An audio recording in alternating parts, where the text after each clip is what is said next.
Fall is fast approaching, and it's time to start seeding fescue. Typically, late September through October is prime time to freshen up fescue lawns that have likely suffered through the Georgia summer. Before the aeration and seeding, water thoroughly the day before the aeration to help loosen the soil. This will help our aerator tines sink deeper into the soil.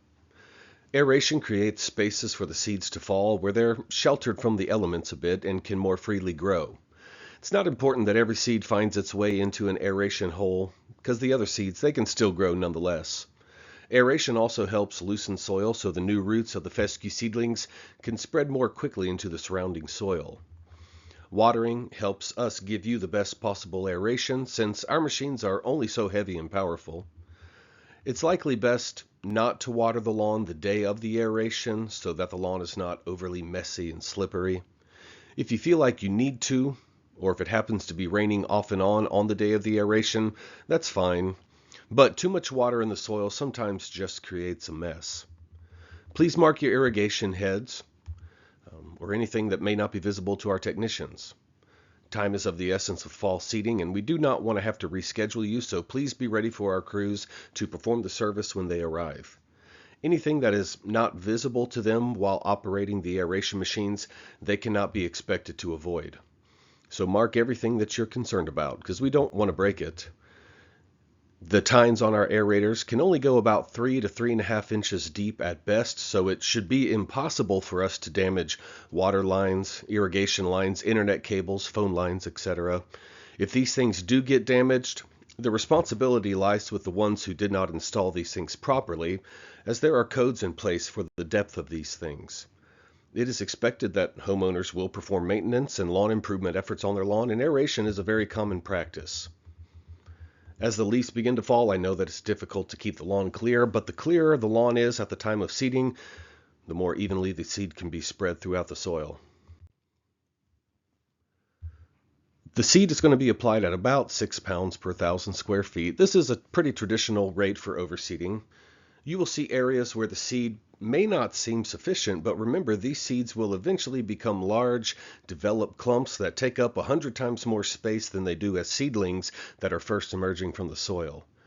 More seed is not always better. We need to give the individual plants and their root systems space to grow. Too many plants competing for the available space in the soil can cause problems if too much seed is put down. We're not using wheat straw quite as much this year in exchange for a few new products being applied that should limit the need for this. Wheat straw is really good to help hold the seed in place, but also hold moisture into the soil. But it comes with some drawbacks, namely the wheatgrass weed seeds that get brought in with it and grow in your fescue lawn. To avoid this issue, we are using a new moisture management product and a fluid starter fertilizer. Additionally, we will be applying a pre-emergent that is meant to reduce certain winter weed seeds from growing, yet not keep the good fescue seed from germinating. In extremely thin patches or on slopes, we may still utilize a little bit of wheat straw as needed. The machines that we use will run across the lawn one time with slight overlap. The machines are wide enough that they are unable to fit in that strip of grass in between the sidewalk and the street. We will still see this area, but we cannot aerate it. In between stepping stones, the same practice applies. Additionally, up against retaining walls, fences, the house, etc., there's quite a few inches that will not receive aeration holes because there has to be room for the tires of our machines to fit. The tines of the machine are situated in between the tires, therefore up against obstacles, you will see no holes for the first 10 to 12 inches. This is common on every aeration job due to the limitations of the equipment. Watering the fescue seed by far is the most important aspect of a successful overseeding. Regardless of the quality of our aeration and our seeding, and irrespective of the additional enhancement products we use, we cannot actually cause germination of these plants. That's nature's job. Once we have left the property, sunlight, warmth, and consistent watering take it from there.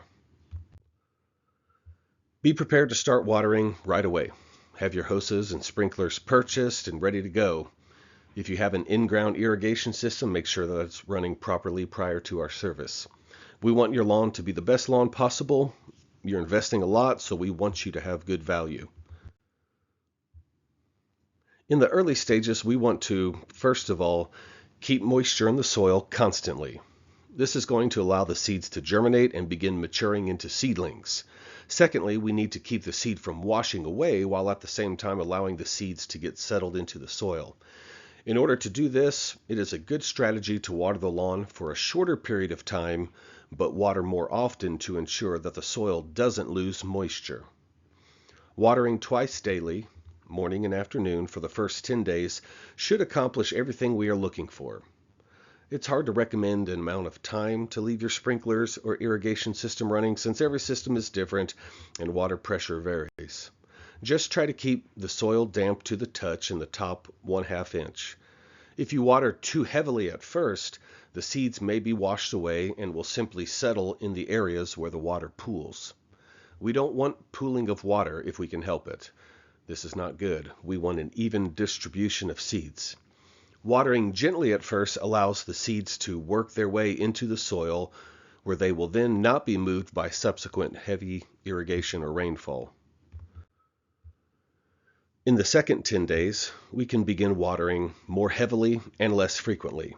The seeds may have germinated and tiny roots are starting to work their way into the soil. So watering for a longer amount of time allows the soil to be soaked more deeply, thus inviting the roots to penetrate the soil and run more deeply, more easily. Reduce your watering frequency to once per day, but water for a longer amount of time. Good strategy is to add up the total time that you were watering in the first 10 days and then give all of that amount of water at one time instead of twice. Still, we don't ever want the soil to become dried out in that top 1 inch. You can test for soil moisture by feeling with your finger. After the first 20 days, we should have begun developing a bit of a root system if the previous steps were followed. However, at this point, the seedlings are fully out of the ground and are very vulnerable to the elements since they still have a relatively small root system. Decrease your watering frequency to every other day, but increase the time watered at one time by about 50%.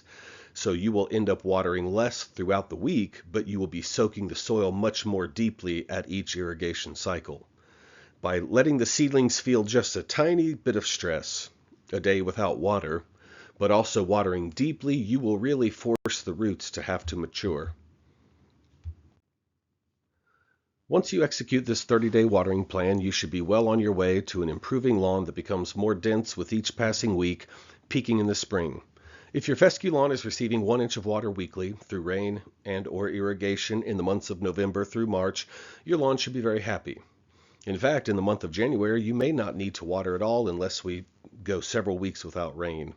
The cooler temperatures during this time of the year means that not only is the turf not under stress from heat, the soil will not lose moisture as quickly because there's less evaporation. But having 1 to 2 irrigation cycles weekly is great this time of the year. Once we reach April through September, you should increase weekly watering by about 1/2 inch. And do that each month until we end up about 2.5 inches each week. And maybe even increase your irrigation cycle to 3 weekly. We still want a day or two of dry out in between watering so as not to create a condition for fungus to develop more easily. Feel free to pause the screen or take a screenshot for reference if you'd like. These are not hard and fast rules, but good recommendations based on the weather in Georgia. Individual properties will have their own particular needs, but this might provide a good starting point from which to begin experimenting for yourself.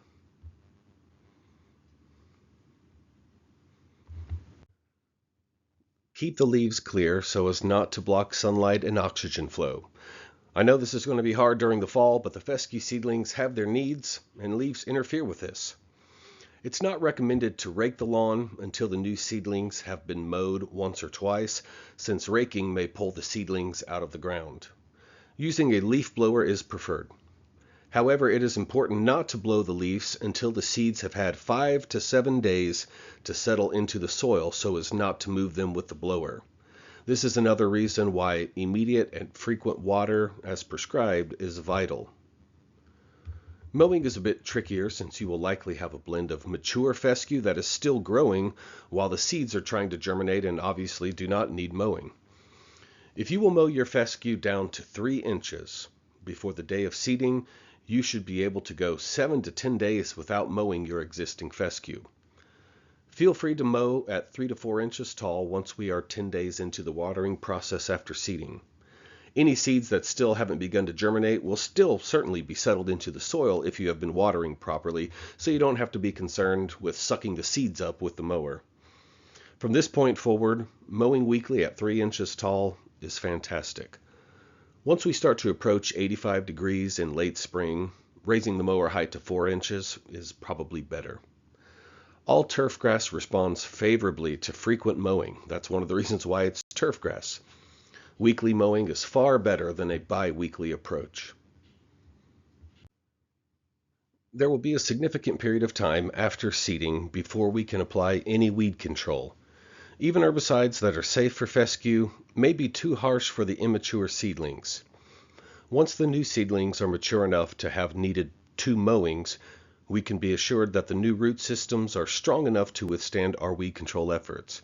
So please do not be alarmed at an increasing weed population during this time. This will be temporary, and you can expect that we will begin spraying for weeds about 4 to 6 weeks after seeding. Let's have a great fescue growing season. Feel free to call us with any questions or concerns because we want you to have the best lawn possible.